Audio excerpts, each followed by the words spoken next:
one of the things that stands out about her is she had a vibrant prayer life.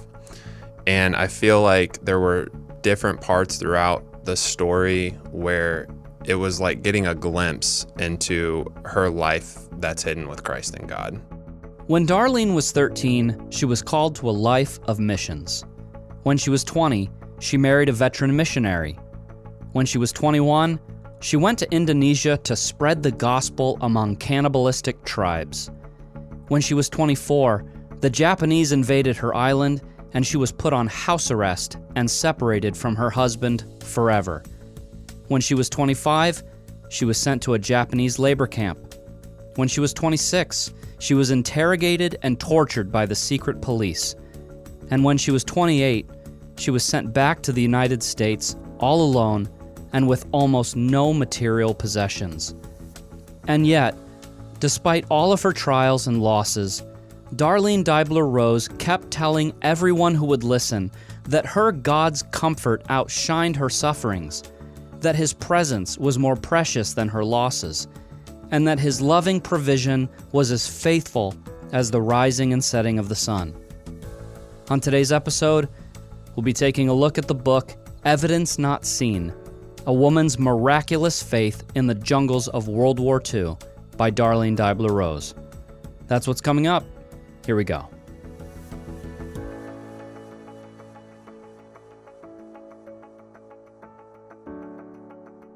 All right, so I've got Kyle Beachy and Michael Wheaton in the studio with me. Why don't you guys tell our listeners what you do here at Pure Life? I'm Kyle Beachy, and I am one of our counselors for the residential and at-home programs. Okay. I'm Michael Wheaton, and I am the senior administrator for our admin office. Okay, sweet. So, I mean, if you just boil that down, Kyle deals with people, and Michael deals with spreadsheets. Basically. Sounds about right. Okay, so this is another episode in our Why You Should Read series, and I think we've probably done, this is probably number 4? Yeah. So in today's episode, we're going to talk about the life of a woman named Darlene Deibler. Is it Darlene Deibler or Deibler? Yeah, it doesn't matter. She's not alive anymore, so she can't find us and give us sharp words about how we mispronounce her name. So anyway, her book is entitled Evidence Not Seen, A Woman's Miraculous Faith in the Jungles of World War II. So before we get into her life and her story, what was just initial observations or initial feelings about the book in general? Well, rereading it, what really stood out as a whole was how insanely fitting the title is, because it's pulled out of, Hebrews 11:1, faith is evidence of things not seen. And that, like the amount of faith that she had moment in, moment out throughout each of like all the stories and events that were referenced, like it's insanely fitting just time and time again. And I would caught myself just chuckling over and over because it's like faith, faith again. Oh, there's more faith. Like, wow. Mm-hmm. Yeah, I think it's just literally I wrote, it's an incredible picture of real faith. And I think, too, just stepping back and looking at it, it's like watching a person's faith grow in different things that she experienced and had to walk through. You just see her faith growing.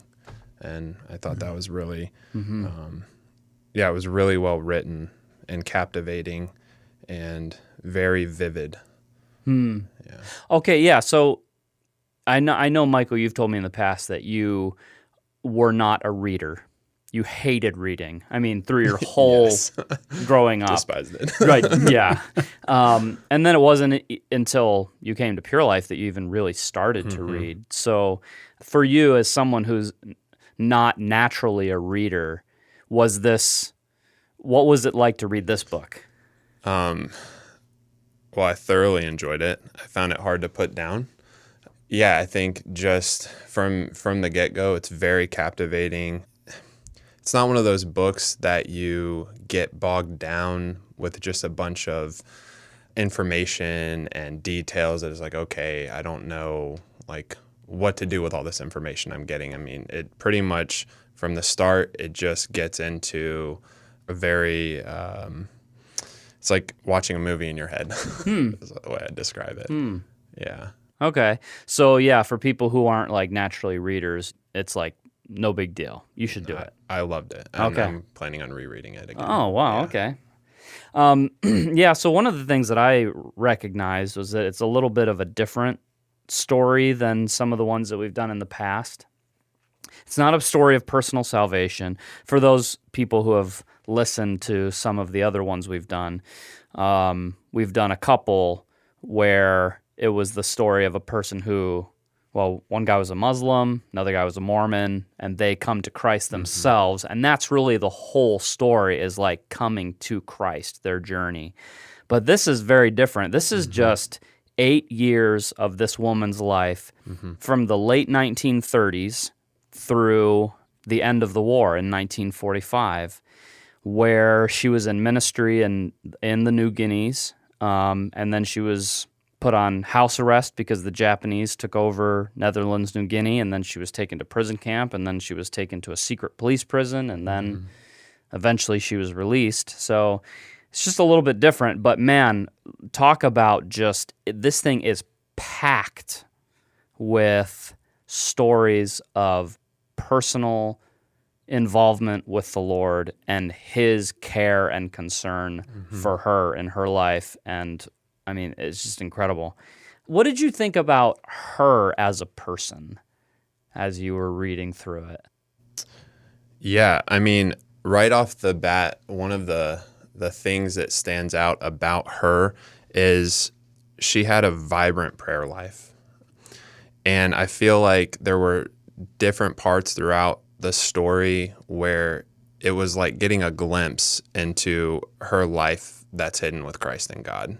And you just see her time and time again in the secret place. And so just a very close walk with the Lord, just involving Him in everything she did.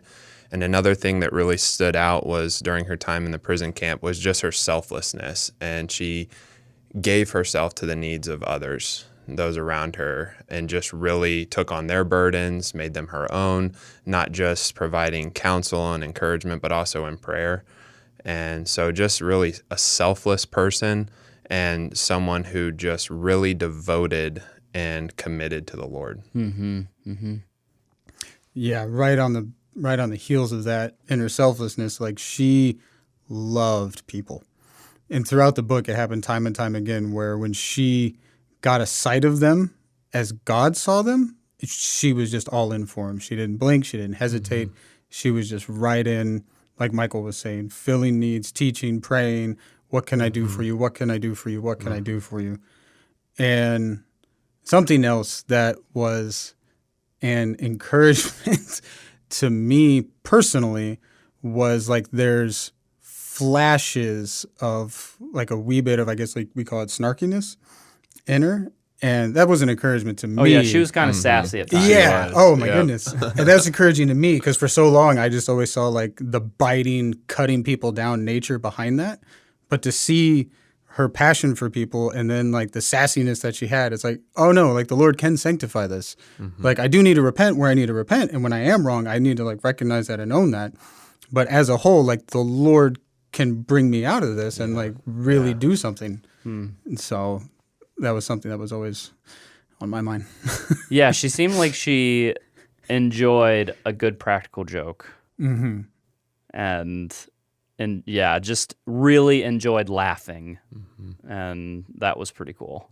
Well, even near the end of the book, when that guy from the Navy came to get her and she asked his name, and I think he said it was Tom Sawyer, and she had a funny remark she wanted to answer him with. And even after all that she went through, like you just saw that come out. And yeah, so it was, she had a great sense of humor. Yeah. One thing I thought was just really remarkable, and I think that kind of shows or displays, again, the selflessness, was just the way she approached her marriage.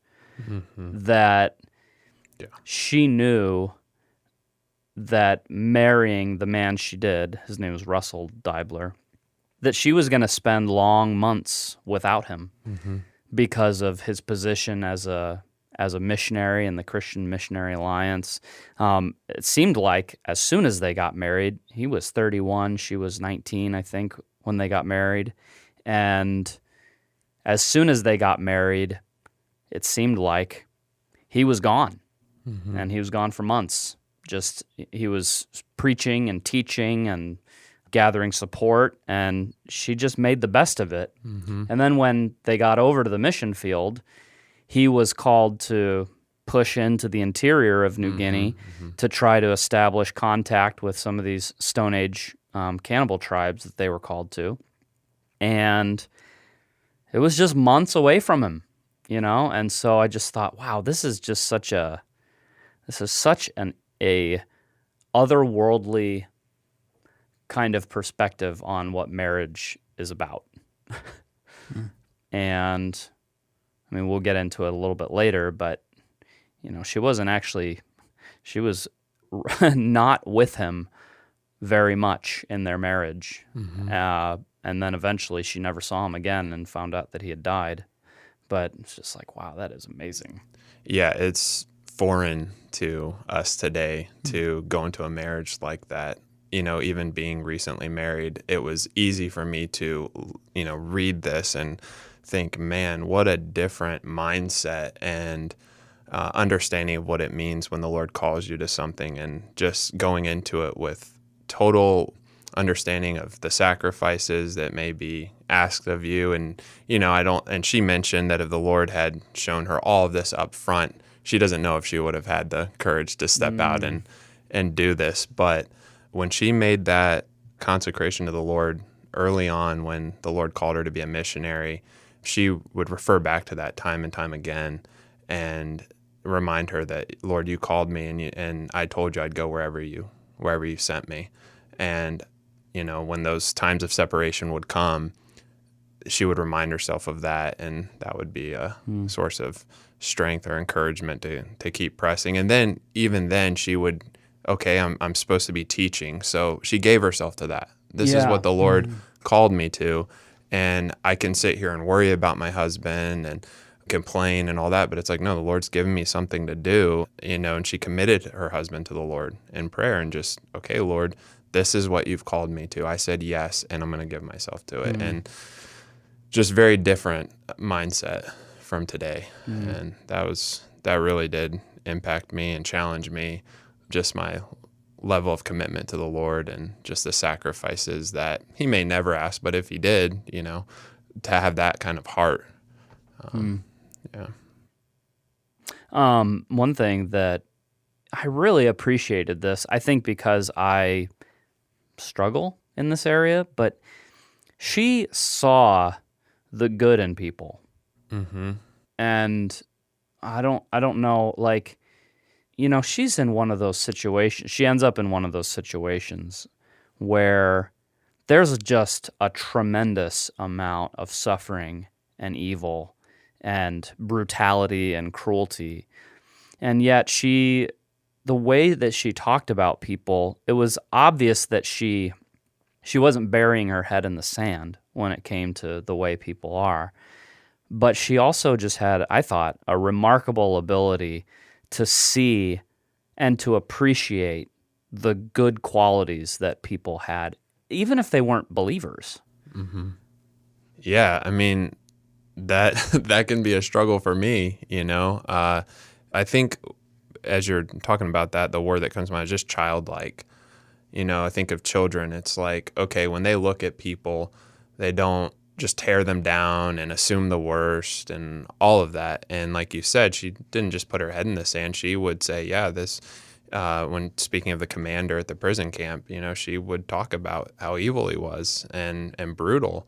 But at the same time, like you said, she would just notice good qualities about people and seem to even relate to them in that way, and not relate to them by focusing on their, I guess, unadmirable qualities or Oh, whatever sure. you want to call them. Yeah, and that even, I can't remember for the life of me which chapter it was, but that just what stood out when she first moved into that work camp, prison camp. The whole chapter was just her listing out every person that was in her barrack, what they did, who they were, how they were connected, and even like sprinkling in extra details about like situations with their former lives and family members. And then even like because she was the barrack, she got elected to be the barrack leader. She was able to like see where they needed to be placed and like how that could help them and how that couldn't help them. And then, oh, this one caught dysentery, so now we have to isolate, but we know how and where to work all that. And it was a direct, like when I was rereading this, it was a direct challenge to me because being in counseling, it can be incredibly easy to just be like, what's the guy's problems? What does he need? What's the scriptural antidote? All right, we're good to go, buddy. But it's like, no, like I need to care and love. And it's like, oh, no, wait, like this guy, like the Lord is moving in his life. There is something good happening there. Let's feed and foster that rather than squashing his problems. Yeah. It can be very, very easy to focus on the negative. She just seemed like a very balanced woman. I really, really appreciated that about her. Like when there was a reason to have joy, she was joyful.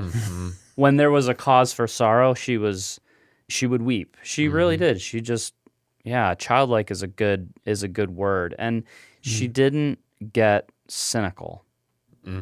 I thought that was really amazing. Like at the end of the story, I think what you saw was the beauty that can come in a person's life through suffering. Yeah. She didn't end up bitter and broken and cynical and selfish and jaded, but sweet.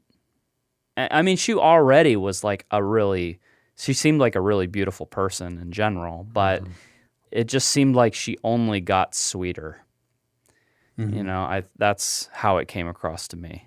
Yeah, and I think a lot of that came from, because there were times when, you know, you would just see her repenting for allowing bitterness to come in, because, she suffered horribly. I mean, losing her husband, finding out 3 months after the fact that he died, just the things she had to witness, the suffering of other women and children and people being beaten. But she constantly went to the Lord in prayer. And she said, this really stood out to me. She said that she made it a habit to pour out her heart before the Lord. And that was something that she had practiced, you know. And then she would, after doing that, she would wait to hear what the Lord would say and then allow those words to penetrate and change her. And I think that's where you see like her maturing and her faith just growing and growing, is that it wasn't just one-sided, like, let me just pour out all my complaints to the Lord and then move on. Now that's off my chest. But it's like, okay, Lord, I've laid this before you. And then the Lord would speak. And it was usually a scripture or something that he would give to her. But she just took it by faith and allowed that word to take root and change her. And I think that was very, very powerful and impactful for me, just seeing how she handled those things. Yeah. Well, I think that pretty much covers just her as a person. Those are like some of the big themes in her own life. Let's talk a little bit then. It's like so packed full of incredible stories that we probably should talk about some of these stories, because I'm hoping that if we can relay some of these stories, then people will say, okay, I want to buy this and I want to read this. So can we just talk about the first part where she ends up going to New Guinea and some of the things that happened to her in her life? Things that stood out to you or stories you really enjoyed. Yeah, so when her husband Russell is trying to are in need of establishing contact with this tribe in New Guinea, he goes out first. This is, the first time since they've gotten there that they're separated now. So he has to go away, and I think he ends up being away for 3 months at this time. And the trek that he has to take through the mountains to get to this tribe is extremely dangerous. They're taking a canoe on icy waters, which gets overturned. They're having to ration food. It's raining while they're hiking through the mountains and just sleeping out in the cold. And at one point, he became extremely concerned that the people who were leading him through this trail were going to desert him. And yeah, because they're natives and they're afraid they're going to die. Yep. And then having to, share this food with this other guy who's probably going to, if this journey takes much longer, none of them are going to survive. So yeah, he ended up spending nights just in prayer, asking the Lord that they wouldn't desert him so that he could make it and establish contact. But it's just amazing to me that, it would be very easy to be like, okay, my feet are in bad condition. I'm losing weight. I don't have strength. I don't know if we have enough food. I just need to turn back and come back when I get more resources. But no, he was determined. It's like, no, I have to establish contact. The gospel has to get to these people. So yeah, you just see this trek that they're taking and how dangerous it was. And I think if I remember correctly, they said that the women couldn't even, go with him at first because it was just so dangerous. But yeah, it was right off the get-go from this is happening in chapter 1. It's just very, very intense. Yeah, I did find that amazing. Like you said, this was a 3-week-long trip, walking hour after hour after hour every single day. And as he is seeing the rations are getting low and the guys who are carrying the baggage are potentially going to desert them, and he's watching his friend get sicker and sicker, and he's getting sicker and sicker, he is spending his nights in prayer and just pleading for protection and intervention, and to see that kind of spirit in him. You can just see God's hand on him. Like God is giving this man strength to persevere through this, and eventually he got some kind of like jungle rot. Yeah, it's a fungus on his feet, and his feet are just literal. The skin is just shredding off of his feet.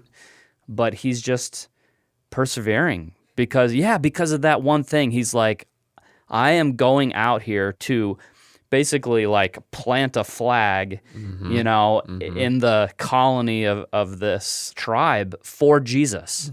I am going there because their souls depend on hearing the gospel of Jesus. And it's like, that's amazing. He was an incredible person. His faith was unbelievable. Yeah. It really was. Yeah. And then even like beyond that, like he gets back, you mentioned his feet. And that was a big impact for her because she was just like, all right, I'm going to clean his feet, but this is kind of gross.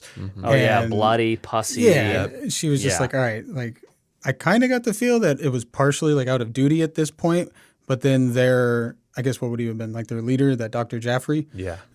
He had made a comment of like how beautiful those feet were, and she just like broke.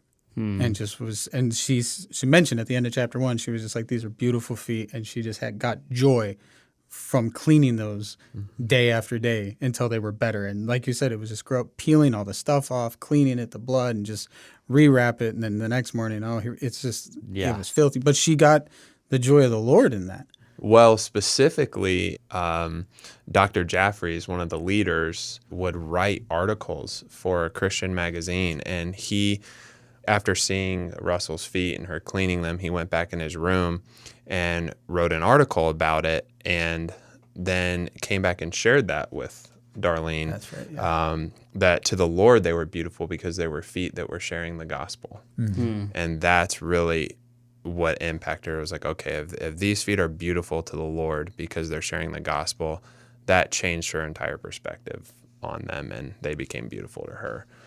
Yeah, that was remarkable. Yeah. And then sometime after that, because I think they like spent Christmas together, but then sometime after that, he goes back out. They get different, not the first set of guys that went with him, the locals that were ready to desert him, but there were these Dayak guys that were apparently like really strong in endurance and like trustworthy. Yeah, it's just the way it sounded. Like these guys are just gonna like, we're gonna put one crate on each shoulder and just charge up the mountain, man. Like, just come with us. It's like, dang, where were these guys in the first place? Right. Yeah. But okay. So like they hire them, and they're even like cutting down trees and bridges, like making ways. They cut a 3-week journey into like a week. It's just like, wow, okay, cool.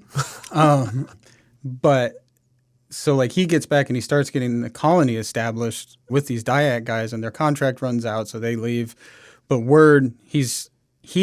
Russell is able to send a letter back to Darlene in, I think it's in the town they were at. I'm not going to try and butcher that name. And so she's reading it, and he's just telling her like what's going on. The locals, like, they think he's a spirit, and they're just like, why no women? And he's just like, well, it's because they had to stay back. It's dangerous. He's like, you have weak women. He's like, our chief said no. He's like, oh, you need to get rid of that chief. He has a bad gut. It's just like these guys are going at him. But she's reading the letter, and he's not even saying like, you need to come, and now it's time. He's just, this is what's going on. Mm-hmm. Yeah. And she was like, oh, I need to go. Like, this is the Lord telling me it's They'll time never for me to believe go. in Jesus if I don't go. Yep. That's right. And she goes up to Dr. Jaffrey, and he's like, last I knew, for about 3 or 4 days, I was just waiting for the Lord. And I was just like, that's amazing. Yeah. Like, just here's the situation. And of like her heart for the Lord, her heart for these people to know the Lord, like the Spirit just connected it all within her. And she was like, all right, time to go. Yeah. And then another one that really like struck me as amazing is, so her and the wife of the other guy that went with Russell are on government steamers going from island to island, dropping off things. And then they're coming up to the coastal town where Russell and the other guy are going to meet their wives. And there's a storm like the night before they're supposed to get to that coastal town. And it's just thrashing, and it's like 1938, 1939. For whatever reason, the radios weren't working on town, and so it's just like they're expecting us. And the captain is just like, well, I mean, like, we'll go to this next town, we'll make this other stop, we'll come back. It'll be, plus or minus a week. And she was just like looking at her girlfriend like, we can't, a week's not an option. Like, they're there, they're going to think we died, they're going to think this, like, and they're going to have to spend money to stay and just wait, and they don't know when they're coming. Like, this is going to be a problem. And she says in here, God was our only source of help. Prayed earnestly that he would still the wind and calm the troubled sea. And then by the next morning, it was just glass. Mm-hmm. Thorough, just the glassiest sea she had ever seen. And today's seas are still calmed by the Jesus of Galilee. And I was just like, that's amazing. Yeah. Like, she just cried out. She was like, God, if there is no other realistic, practical way for this to work, please come in and do something. She wasn't even asking specifically to calm the seas. She was just like, make a way in. Courage, lifeboat, calm sea, totally indifferent. Get us away in there. And it's just as if there was nothing. Yeah. Like, wow. Yeah, so the book is full of stories like this. Yes. Which is phenomenal. Yeah. So we're going to have to jump way ahead because otherwise this is going to be a 3-hour conversation. Yeah. But so eventually they establish contact with the tribe that they feel like they're called to. And through a number of different circumstances, which I'm not going to explain, you'll have to read the book yourself, they realize that God is actually not calling them to be the ones to evangelize that group, but instead calling her husband to more of a organizational and leadership role in the missions organization, which to them was devastating because that's not what they wanted to do. They wanted to be with those people. And so they take more of a leadership role. Again, I'm not going to explain how they knew it was the Lord's will, but it's pretty awesome. And then war breaks out. And Japan enters the war and begins to systematically conquer different areas of the, what do they call it, Indochina or Eurasia? I don't know what they call it, but and so suddenly the Netherlands, New Guinea is under attack and has been conquered by the Japanese, and that's when things really begin to get very difficult for them. Yeah, just beginning to get difficult. It wasn't difficult before. Right. Yeah. That's Yeah. But really quite the way to say difficult. Yeah, I mean, shortly after Japan takes over where they're located and they're put on house arrest, in the middle of the night, they had a rat problem. And Oh yeah, they like it's every night was like a rat massacre. Yep. I was like, man, these women are just A little bit of a rat problem. Yeah. They herd them into the kitchen and beat them all to death. I was like, dang. So one night, Darlene's in bed and she hears this noise and she thinks it's rats but something, I think she heard a book fall off a shelf or something like that. Yeah. And so she decides to get up and go see, okay, what's going on. And when she walks down the hallway, there's this figure in the shadows, and it turns out to be a bandit with a machete. And she later said, I don't know why I didn't go back in my room. Right. But she just darted after him, Chases him chased down him the hall. out of the house into the woods, and later gets back and goes, I have no idea why I just did like that. how stupid was that? Yeah, right. Exactly. But later finds out that the reason that guy and there were more in the woods, but the reason they ran and actually didn't come back to the house was because they had seen big men in white surrounding the house, which she referenced the verse, the angel of the Lord encamps around those who fear him. And so the Lord just stepped in and totally protected them in that instance. But again, just remarkable story. Yeah. That was funny because she even said, she's like, I'm a fearful person. I don't know why I chased him. Yeah. I'm not brave. Yeah, one That thing was so good. one thing I saw in this book that I thought was really interesting was how the Lord dealt with them in different situations. Sometimes he would totally protect them. Other times he would let them go through, but just give them strength in the middle of it. Other times, the suffering would just be so intense that it would totally overwhelm them to the point where they would just kind of like, she said, I just sank into the Lord's arms with no strength, but then he would just uphold her. So I just thought it was really interesting, and it seemed like she was okay with however the Lord dealt with her in those moments, whether it was divine protection, miraculous deliverance, or strength in the middle of the suffering, or just literal, I cannot do this at all, but you're with me. Yes. Yeah. It was incredible. Yep.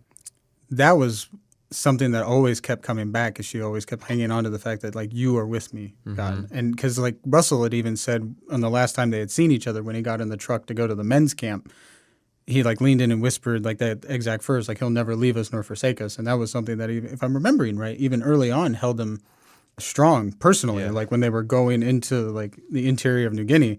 But even, like, throughout her time in the prison camp, she was just always like, you're not going to leave. You're not going to forsake me. Yeah. You won't leave. Throughout everything you described, she just kept coming back to, like, he's faithful. He is faithful. Yeah. Yeah. Yeah. So they were in house arrest for, I think, over a year, and it sounded like it was kind of, I mean, as far as house arrest goes, it wasn't horrible.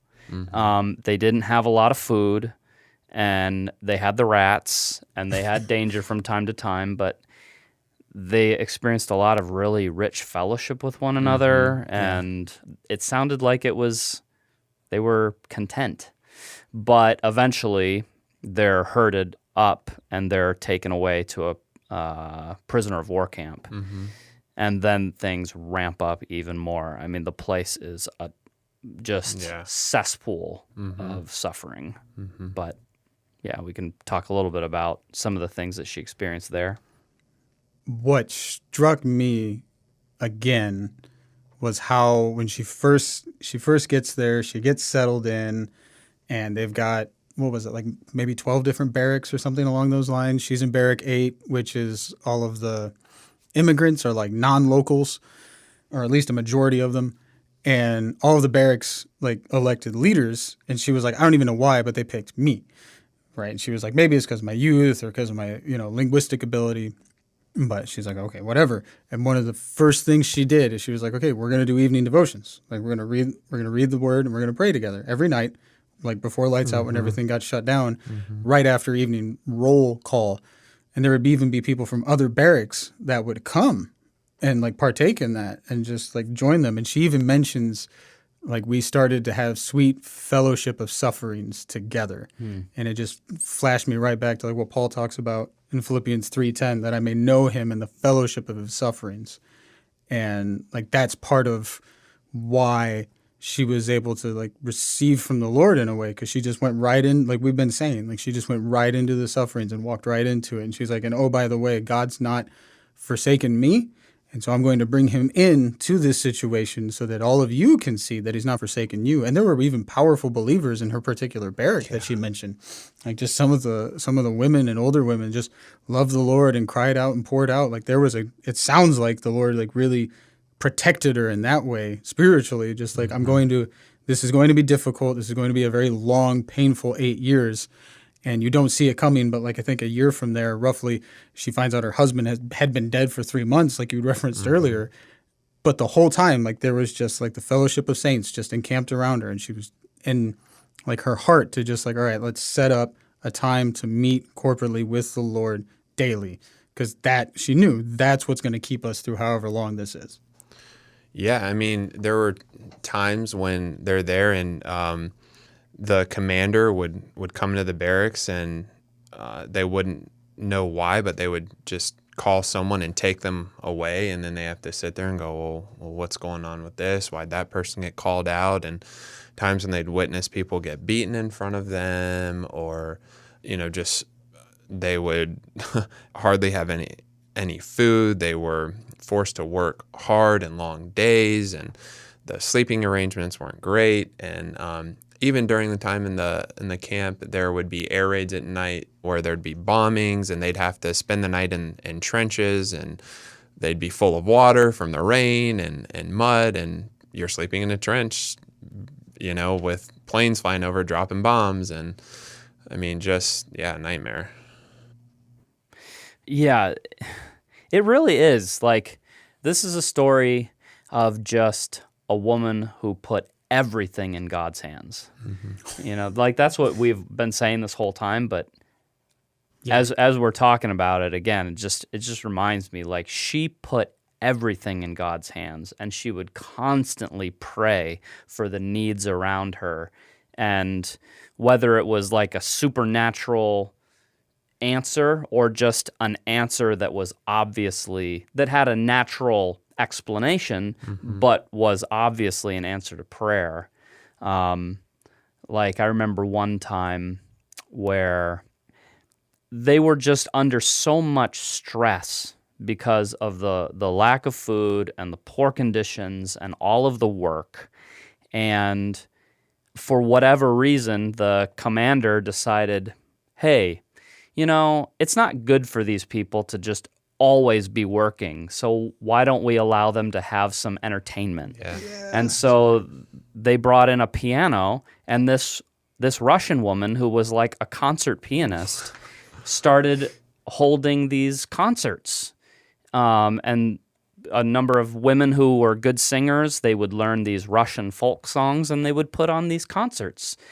And so it's like, wow, that had to be an answer to the prayers of these women who realized we can't live if we're just constantly being driven to work like slaves, and just interceding for the need of these women and children who need some like some sense of normalcy, Yeah. some Yep. kind of reprieve from the suffering, and just see how God moves on people's hearts and brings these answers so that, to relieve people's suffering is just incredible.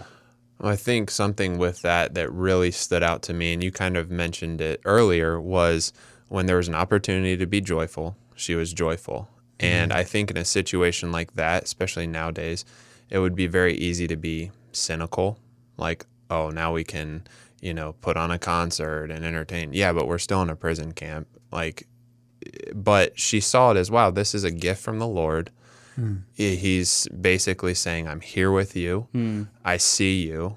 Even though I'm not just going to miraculously bring you out of this camp, which is what a lot of times in America we can tend to think, like, well, if the Lord's good, then like he's just going to deliver me from every hardship. But to recognize God's hand and his mercy and his faithfulness in the midst of that, and then say, you know what? And she made it a reference or something to, or alluded to the fact that, we really wanted to make this special. Yeah. And so they would like prepare themselves for it so that it really would be a special night. And just to see that joyful, grateful attitude for something like that, like they're starving.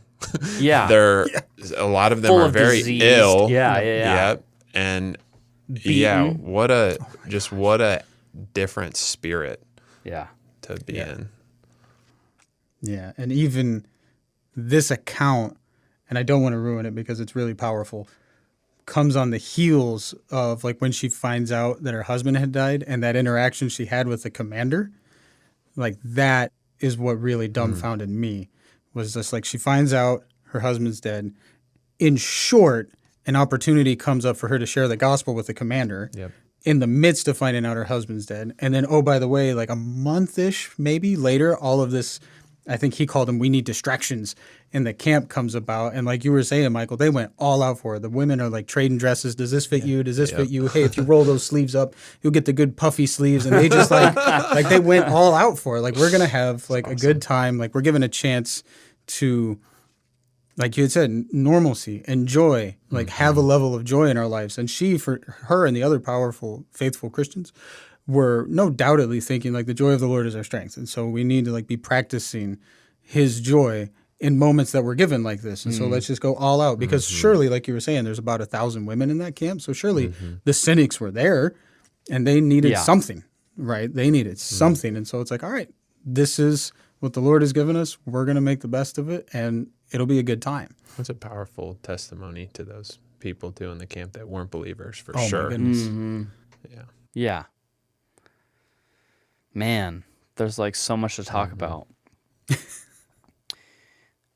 The commander that you were talking about, Commander Yamaji, that whole thing is a unbelievable story. Yeah. So powerful. Because this man was incredibly cruel, heartless, without any compassion, would snap at the smallest will cross. If you didn't do exactly what he said, he'd fly into a rage, potentially beat you nearly dead. And she eventually was able to tell him, I love you. Yeah. Because Jesus loves us. I love you. He gives me his love for you. And it was so, it's hard to, I don't want to spoil all the best parts. We don't want to spoil all the best parts, but that deeply affected him.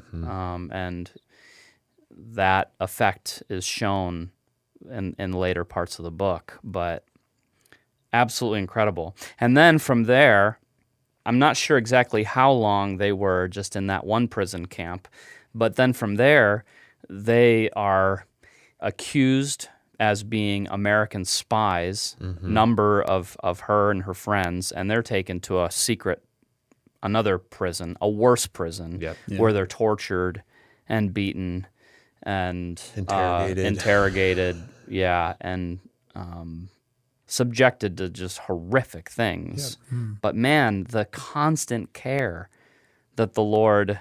Let's tell the banana story. That one is incredible. Yeah. Yeah, so I don't know how long she had been in this cell at this point, but she's able to occasionally muster up the strength to pull herself up and look out of this little window from the prison cell. And outside, she notices this person that has a banana.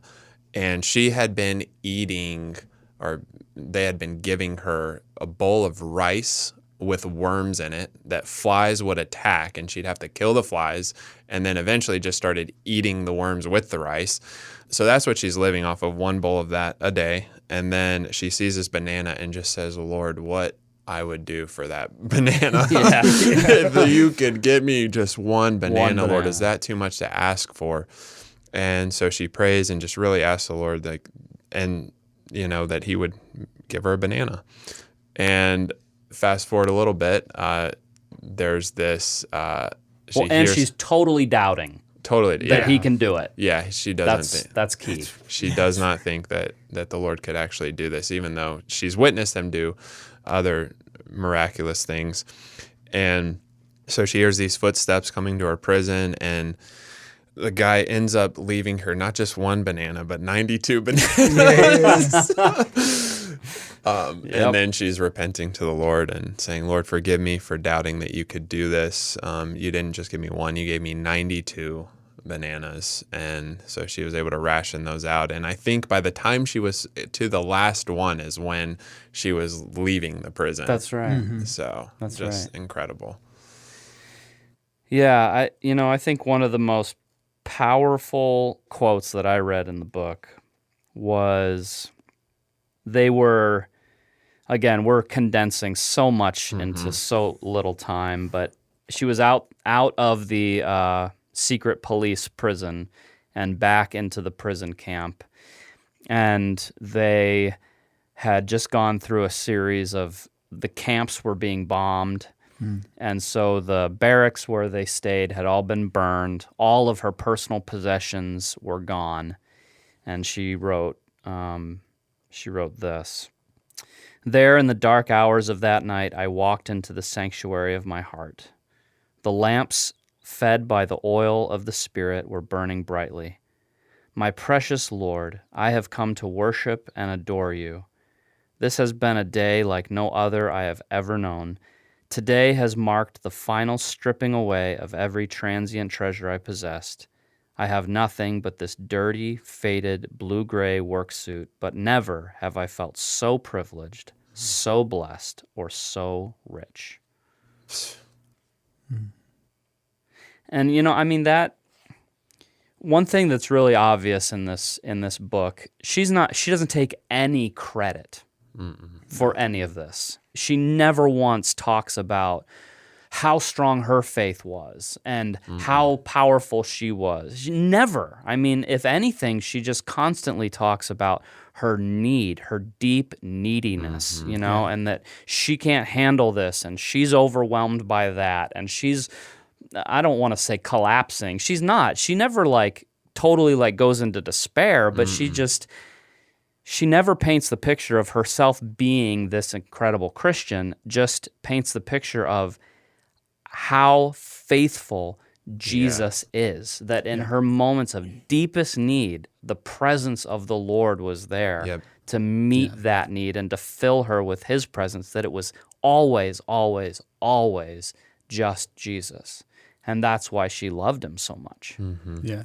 And she even goes a little bit further throughout, like we kind of referenced once or twice, like when she was chasing the bandit out of the house, or when she was describing her own, every time she would describe herself, it was always, I don't know why XYZ happened. This is what I'm like. And it's always the opposite of what the Lord carried her into. Yeah. And so she, even in that, she's glorifying God, because she's like, no. If this was up to me, I would have gone right after that commander and taken his noggin off if at all possible. But I'm a fearful person. But she's able to tell him, I love you. Yeah. And it's just just hearing that and thinking about that, it's that just further exemplifies the Lord and his work in a person's life. Because this is what she's like. Yeah. Without him. But the Lord changed her, brought her into places and led her, and she followed, because she even makes that knowing the shepherd's voice, and she was able to she just followed his voice.